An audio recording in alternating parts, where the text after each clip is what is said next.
这可能是拍《红楼梦》时连科学都无法解释的神秘现象。有人说啊，87版《红楼梦》是当今世上唯一一个无法翻拍的电视剧，因为87版《红楼梦》的演员最终都活成了书中的人物，就像是一个诅咒，所有人都没有逃出角色命运的纠缠。1984年，一群怀揣梦想的少男少女走进了大观园，开始了他们对《红楼梦》的学习和演绎。但是谁也想不到，这部跨越了200-300年的文学经典几乎改变了他们所有人的命运。饰演林黛玉的陈小旭，原名陈叶芬。陈小旭的妈妈在怀他的时候啊，曾经做了一个梦，梦里有个老头就告诉他，腹中的孩子是女孩，名为陈叶芬。家里找了算命的师傅说，后来又找一个会懂易经的一个老先生，我说那个陈叶芬，你给我算一算这个名字好不好？他说这个名字林黛玉的命我要悲痛一生的不好，改了这名字，这命运也没改过来。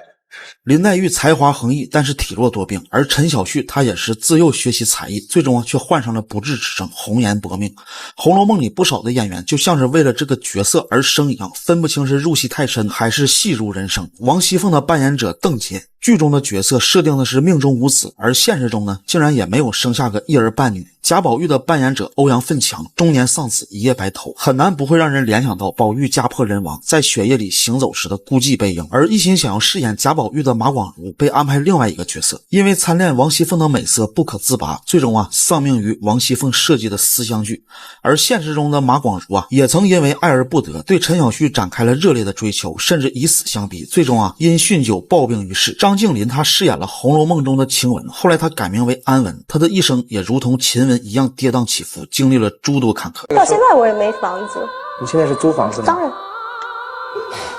我一下子就没家了，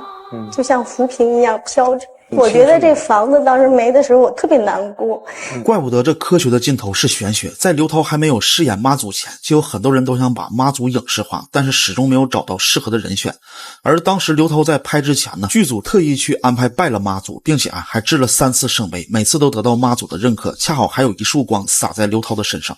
据导演透露说呢，刘涛当时在湄洲岛拍戏时可以说是呼风唤雨。虽然天气预报是有雨的，但是到拍摄的时候呢，就会是一片晴天。而且拍摄的期间也异常的顺利，没有出现任何的事故。我们要知道戏中在很多海上的动作呢都是非常危险的，导演都很难把控，而结果刘涛完成了异常顺利。而更厉害的是呢，拍完妈祖之后，刘涛的事业也是越来越好，5年内帮丈夫还清了5个亿的债务，就连整个剧组的人也都过得非常顺利。当地人对刘涛饰演的妈祖也很认可，甚至有人家中都挂起了刘涛饰演妈祖的画像。要知道在福建，妈祖的地位是相当的高，福建不能失去妈祖，就像西方不能失去耶路撒冷。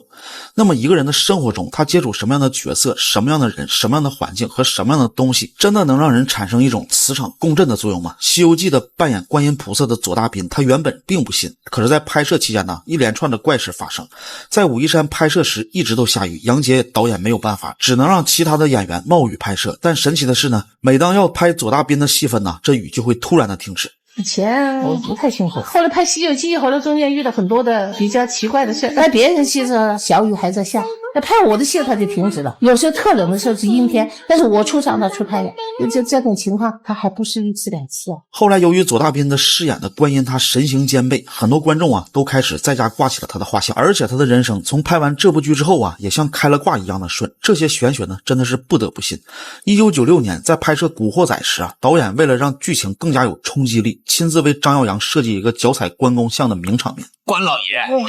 扮你有什么屁用啊？做小弟的都拿刀子捅大哥了，操你妈的！要知道在那个年代，全香港都信奉关二爷的，他是忠勇的化身，无论是警察还是黑社会，都视为他为真神。一开始张耀扬本身是拒绝拍摄的，导演为了安抚他，甚至给他包了一个6万6的大红包。最后他架不住导演的劝说，只能硬着头皮答应下来。其实不光是他一个人害怕，剧组的其他人也都很害怕。拍摄结束后全剧组的人员集体向关公烧香致歉，而张耀扬此后更加是饱受折磨。拍完这部戏之后呢，他每晚都是被噩梦缠身，难以安眠，满心的愧疚让他坐立不安。于是他专门去关公庙烧香，还拿出10万元为关公重塑金身，为表示自己的歉意。他连续吃斋3个月，希望能够得到关公的谅解。可命运似乎真的还跟他开了个玩笑，自从拍摄那部戏之后呢，他的影视事业是一路下滑。也难怪这老一辈的人说举头三尺有神明，不管是什么什么时候人都要有敬畏之心？为什么每年全国各地的老板、生意人，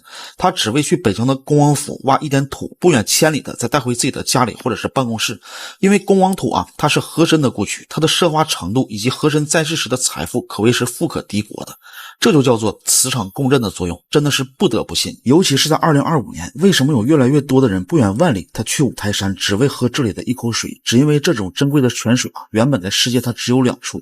一个是五台山，另一个是佛陀成道的古印度。但因为古印度呢，它受到了外道污染，已经逐渐的消失了，如今世界上也只剩五台山这一处了。不过喝到它呢也不是容易的，因为它身处海拔2000多米的高山，每年的世界各地的游客呀，到了这个地方已经可以说是筋疲力尽了。但因为这泉水它具有8种特性，分别记载到净土经中，这也让慕名而来的游客就算是踏破盲鞋也要喝到这股醒世甘露。所以这功德泉水啊，也被世界各地的居士视为心中的白月光。那些来到五台山的人更想将这股天地的馈赠带给家里的老人和小孩，毕竟不是每个人他都有时间和精力的。为了方便更多的有缘人，现在有师兄们发心将这份来自五台山的馈赠啊，原汁原味的送给世界各地。它虽然没有特别华丽的包装，但是它清澈甘甜，还有多种的矿物质。最重要的是呢，这股山泉水它是来自于世界上最后的水源圣地五台山。无论你有没有去过五台山，这股山泉水你都可以去感受一下。49.9块，一共给你邮寄24瓶，价格也是非常的划算，一定给自己和家人多安排几项。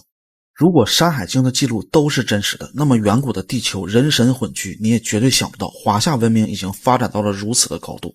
后羿射的竟然是不明飞行物，皇帝乘坐的龙居然是宇宙飞船，女娲竟然采用基因技术造人。而在这张著名的伏羲女娲图中，我们可以清晰的看到她们的身形采用的是双蛇缠绕的形象，这种双螺旋不就是基因的特点吗？或许这要比泥土造人更接近真相。女娲是利用类似于克隆或者是试管婴儿类似的技术，复制了部分自己的基因才创造了人类。除了他们两个，以下山海经中记载的远古高科技也显得更加合理。共工怒撞不周山，共工呢是中国水神，他和火神打了一架，结果惨败，于是怒从心中起，撞向不周山，最后天河道观，引发了史诗级别的大洪水。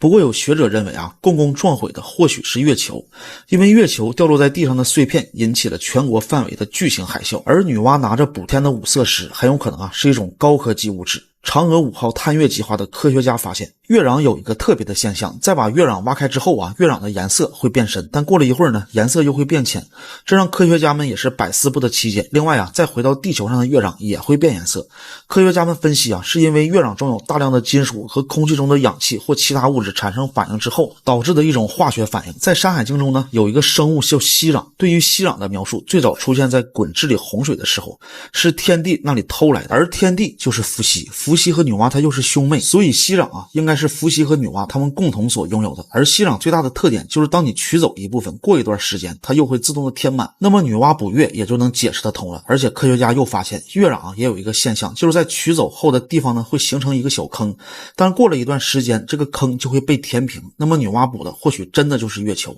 如果不把山海经当成神话故事来看，那么上古世界那就真的是太精彩。山海经的作者不光是为我们描述出了上古诸神之战奇人异事、凶猛异兽以及诡异的文明，还给后人留下了无尽的文化财富。那么问题来了，山海经记录的到底是消失的上古文明，还是平行时空里正在发生的世界呢？